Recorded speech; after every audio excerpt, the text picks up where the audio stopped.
कोडोलीतील सियोन सिनाय multipurpose foundation संचलित सांज सावली वृद्धाश्रमाचं उद्घाटन कोल्हापूर नागरी बँक असोसिएशन आणि वारणा सहकारी बँकेचे अध्यक्ष निपुणराव कोरे यांच्या हस्ते झालं।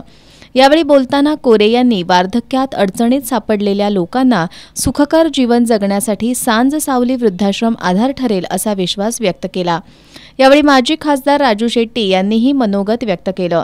या प्रसंगी फाउंडेशनचे संस्थापक अध्यक्ष डॉक्टर प्रशांत एम जमने, कोल्हापूर चर्च काउन्सिलचे नियंत्रक संजय जयकर, कार्यकारी चिटणीस दीनानाथ कदम, उदय बिजापूरकर, एस.आर. रणभिसे, आशुतोष आवळे, पन्हाळा पंचायत समितीच्या माजी सभापती गीतादेवी पाटील, वारणा बँकेचे संचालक प्रमोद कोरे, डॉक्टर प्रताप पाटील, विनायक बांदल, आनंद बनसोडे, कोडोलीच्या सरपंच भारती पाटील, उपसरपंच प्रवीण जाधव, तंटामुक्ती समितीचे अध्यक्ष संजय बजागे, शालिनी जमणे, प्रियांका जमणे यासह मान्यवर उपस्थित होते।